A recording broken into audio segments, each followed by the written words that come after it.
So you want to buy a prison, put up some walls, hire some guards, and let the government send you customers. But here's the strange part. This is the only business on earth where your customers are delivered to you by law. They cannot leave. They cannot choose a competitor, and in most contracts, you get paid whether they show up or not.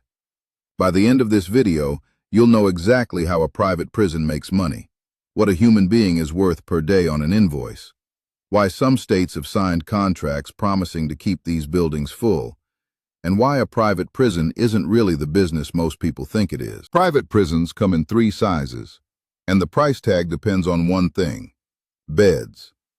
At the bottom is a small county-level facility, a few hundred beds, minimum security. Building one costs somewhere between $10 and $30 million. It's the roadside motel of incarceration. In the middle is a real state prison, around 1,500 beds, medium security. In 2026, building one of these costs about $300,000 per bed. Georgia is building a 1,500-bed facility right now for $450 million. New Hampshire is paying $600 million for the same size. That's not a typo. A single bed, in a concrete room, with a stainless steel toilet bolted to the wall, costs more to build than most American homes. And at the top is the mega facility. Indiana is building a 4,200-bed prison for $1.2 billion. South Dakota's newest project came in at $550,000 per bed, the most expensive beds in the country. But here's the first thing nobody tells you. You usually don't build, you buy. In 2016, the state of Ohio sold an entire working prison, the Lake Erie Correctional Institution, to a company called Core Civic for $72.7 million. The building came with something far more valuable than the concrete: a contract. The state agreed to keep sending prisoners and to keep paying for them through 2032. Which brings us to the actual question. Now we get to the question that actually matters. Where does the money come from? The answer fits on one line of an invoice, and it's called the per diem. The government pays you a fixed rate per person per day. In Ohio, Core Civic's rate is $48.51. In Colorado, it's around $63. Federal immigration detention pays more, sometimes double. Think of it like a hotel. Except the guest didn't choose your hotel, the guest cannot check out, and the bill goes to the government. $48 a night doesn't sound like much. But a hotel would kill for this business model, because a hotel has to worry about something you don't: vacancy. And this is where the numbers break people's brains. Buried inside most of these contracts is a clause the industry politely calls an occupancy guarantee. Critics call it a lockup quota.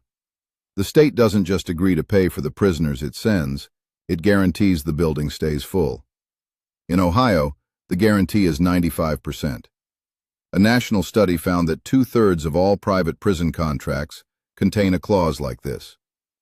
In Arizona, 3 facilities run at a 100% guarantee. 100%. Every bed, every night, guaranteed by the taxpayer. And if the state can't find enough prisoners to fill your building, they pay you anyway. In 2011, Arizona came up short on a 97% quota, and the state wrote the operator a check for $3 million. For empty beds. Rooms with nobody in them. That is the closest thing to free money that exists in American business. Revenue with no customer, no service, and no cost. So here's what Core Civic's Ohio prison actually earns. 1,798 beds, 95% guaranteed, $48.51 a day. The minimum check, the check they get on the worst possible day, is $78,499 every single day. That's $28.5 million a year, guaranteed, before a single extra prisoner arrives. Plus, Ohio pays them another $3.8 million a year just as an ownership fee on the building. The state sold them the prison and now pays them rent for it. One more number, because this is the one to remember. Per dollar of revenue, the most valuable customer in this entire industry isn't a murderer serving 20 years in a state facility. It's someone who hasn't been convicted of anything at all. Federal immigration detention pays the highest per diem rates in the business.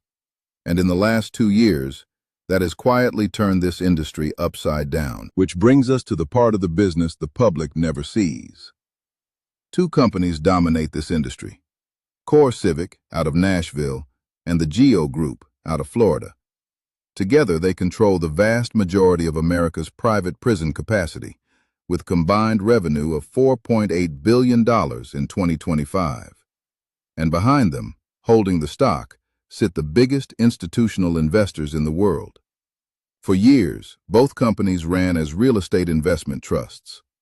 Legally, the same structure as a company that owns shopping malls or apartment buildings, which tells you exactly what they think they own. Not a corrections service. Real estate with guaranteed tenants. And then, starting in 2025, the business changed overnight. Washington allocated $45 billion for immigration detention through 2029. ICE became the industry's biggest and fastest growing customer. CoreCivic's revenue from ICE doubled in a single year, from $120 million a quarter to $245 million. Geo Group reactivated 4 mothballed facilities in a few months, 6,600 beds, worth $240 million a year in new revenue. The contracts came so fast that the normal rules disappeared.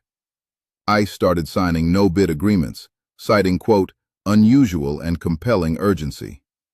In Kansas, CoreCivic got $4.2 million per month to reopen a shuttered facility in Leavenworth, a prison a federal judge had once described on the record as a hellhole.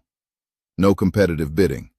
The justification document for 9 of these facilities had the prices redacted. The taxpayer pays the bill and isn't allowed to see the number. And here's the absurd detail buried in the company reports. CoreCivic told investors it has 13,400 beds sitting in 9 completely empty prisons, ready to activate. Think about what that means. These companies keep entire prisons, fully built, dark and waiting, the way an airline keeps spare planes in the desert. An empty prison isn't a failure, it's inventory. So here's the whole revenue model in one sentence. Beds, multiplied by a government-guaranteed occupancy rate, multiplied by a per diem, on a contract that pays you even when the beds are empty. Every other landlord on earth carries vacancy risk. Yours is signed away by the state. So with guaranteed occupancy, guaranteed rates, and the government as your only customer, how could anyone possibly lose money owning a prison? The answer is the same thing that makes the model beautiful. You have exactly one customer, and your one customer can change its mind. In January 2021, a new administration signed an executive order phasing out federal use of private prisons. CoreCivic listed it in its own filings as a major risk to investors. Family detention was phased out, and the South Texas Family Residential Center, 2,400 beds, shut down in 2024. Then the next administration reversed course, and the same facility reopened in 2025 on a contract worth $180 million a year. Same building, same beds. The revenue switched off and on like a light, and the owner controlled none of it. Your entire income is one election away from either doubling or disappearing. Then there's the cost side. Around 60 to 70% of a prison's operating budget is staff. And private prisons are famous for exactly one management technique: paying guards less than the state does. The result is staff turnover that regularly exceeds 100% per year. In Colorado, the state had to step in with taxpayer-funded retention bonuses just to keep CoreCivic's guards from quitting. Understaffed prisons get violent, and violence gets expensive. At that Ohio facility CoreCivic bought, inmate-on-inmate violence rose 180% in the first years of private operation. Inmate-on-staff violence rose 300%. Every incident is a potential lawsuit, and this industry gets sued constantly. Medical negligence, excessive force, forced labor. The lawsuits never stop, and neither do the settlements. And when this business fails, it doesn't just take the owner down. In the 1990s, the small farming town of Appleton, Minnesota built a prison to save its economy. When it struggled, CoreCivic swooped in, paid off the debt, invested $25 million to expand it. The facility eventually held over 1,600 beds and became the engine of the entire town. Property taxes and utilities from the prison made up almost 60% of Appleton's city budget. Then the prisoners stopped coming. States found cheaper options, populations shifted, and in 2010, CoreCivic announced it simply didn't have enough inmates to keep the building running. The prison went dark, and Appleton died with it. Restaurants boarded up, unemployment soared, young families left. A reporter who visited years later found potholed roads and a town whose main hub of activity was the gas station. The prison is still there, empty, waiting. A $25 million building worth nothing without one thing: a government willing to fill it with people. That's the trap at the bottom of this business. The asset has exactly one use. An empty mall can become apartments. An empty office can become a hotel. An empty prison is a concrete box with bars on the windows in the middle of nowhere. It's either full of prisoners or it's worth nothing. Step back, and you can finally see what this business actually is. It's not corrections. It's not security. It's not even really real estate, although that's what the companies call themselves. A private prison is a bet on government policy, wearing a building as a disguise. The concrete is just the ticket that lets you collect when the policy pays out. Because look at where every dollar actually comes from. Not from the prisoners. They're not customers, they're the unit of measurement. The money comes from a legislature's budget, an agency's enforcement priorities, a president's executive orders. When Washington allocated $45 billion to detention, CoreCivic's stock surged the same day. When a previous administration ordered a phase-out, the same stock was listed as a risk in its own filings. The business doesn't respond to markets. It responds to elections. That's why the honest version of this industry's pitch would sound insane. Give us hundreds of millions of dollars for buildings with exactly one possible tenant, whose willingness to pay changes every 4 years. And that's also why, when the policy winds blow the right way, it prints money like almost nothing else. The taxpayer carries the vacancy risk. The state guarantees the occupancy. And the product fills itself, because the one thing America has never run out of is people to lock up. Time to pull it all together and answer the actual question. How much money do you make if you do this right? 2 scenarios, real numbers. Scenario 1. You buy an existing mid-size facility the way CoreCivic bought Lake Erie.